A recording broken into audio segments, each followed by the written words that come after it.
Thank you for listening to Shulchanaruchharav.com. Oh my gosh, my tefillin just fell on the floor. What is the halacha? What is one to do if his tefillin or someone else's tefillin that he was wearing or someone else's tefillin that were on the table got knocked onto the floor as a result of one's actions? One dropped it on the floor, one knocked into the table and knocked it on the floor. Does one have to fast? Do you have to give tzedakah? Are there any other kaparas that need to be done? What do we do in such a case? So while we do not find any Talmudic or halachic requirement brought in Rishonim and Bali Shulchanaruch to do anything if one's tefillin fell on the floor, and seemingly he is to pick it up, give it a kiss, and continue with life, nonetheless the Magen Avram, in his commentary in the Shulchan Aruch, brings from the Sefer Mishpatei Shmuel that the world has become accustomed to fast when the tefillin falls onto the ground. This is due to the great kedusha that tefillin contain, and to the great horror of something like this happening, that it fell to the floor. And therefore we, Jewry, have accepted a custom of fasting by such an occasion. This ruling of the Magen Avram is recorded likewise in the Shulchan Aruch of the Alter Rebbe in chapter 44, halacha 2, and likewise is recorded in the other Achreinim. Nonetheless, as we will now discover, we will go through various qualifications to this fast. It is not required in all cases, and there are other tikkunim that can be done in its stead. So let's begin. So first off and foremost, practically today, the original custom of fasting has been amended. And instead of fasting a full day, we rather fast only for half a day and redeem the fast with charity, and do other forms of tikkunim such as a tainas dibur, adding in Torah learning, studying the laws of tefillin, and the like. So even in the cases that we will go through that fasting is required, the new form of how it is done is as we just described. You fast half a day till chatzos, and you give tzedakah, which is the amount of money, the amount of value that your day's worth of meals reaches up to. That amount you donate to charity.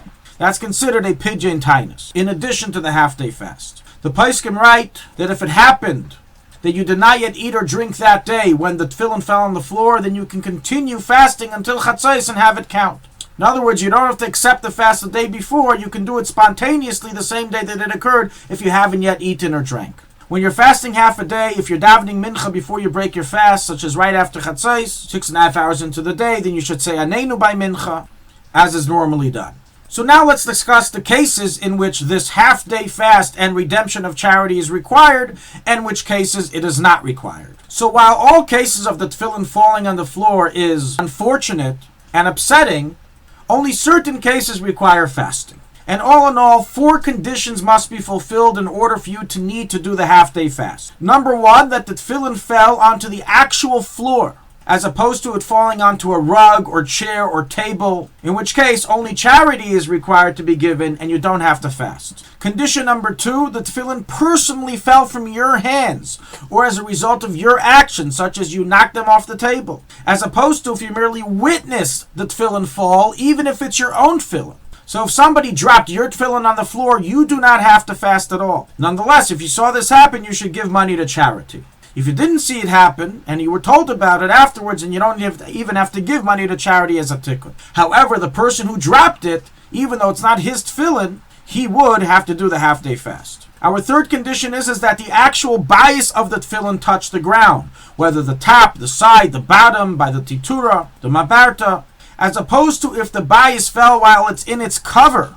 So if you already put the tefillin in its case, which is covering the bottom and top, and the tefillin fell in its case onto the floor, then even though the straps fell on the ground and the tefillin in the case fell on the ground, you do not need a fast, although you should give money to charity as a tikkun, and this applies even if the tefillin were already wrapped in their bag and the bag fell on the ground. It's proper to give money to tzedakah as atonement.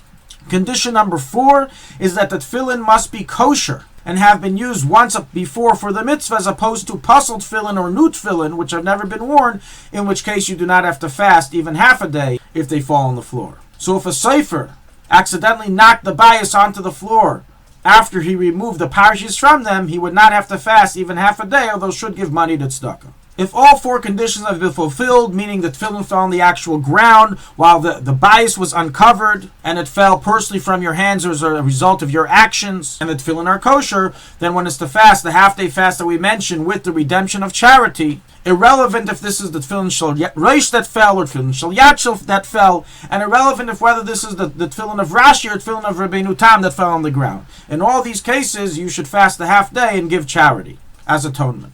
It likewise applies irrelevant of the height of the fall. There is, however, no need to send your tefillin to be checked if they fell on the floor. However, some are accustomed to do so if they have not been checked in a while. An interesting known segula, so to say, for the tefillin not to fall on the floor is to be careful when you put them on to bend your body slightly over the table, so if they fall on the table and not on the floor. All in all, we should all be cautious and careful that when we take off our tefillin and leaving them on the table for some time, that they should be placed in a safe position, not at the edge, and that they should always be placed into their cover right away and not be left out in the open. Thank you for listening to Shulchanaruchharav.com. Our free services of making Torah knowledge available to the public depends on donors like you. Please help us continue our work through making even a small contribution at Shulchanaruchharav.com under the Daily Halacha Dedication section or in the subscription page. Also, check out our online courses and many sefarim available for purchase that will both enhance your Torah knowledge and help support our work.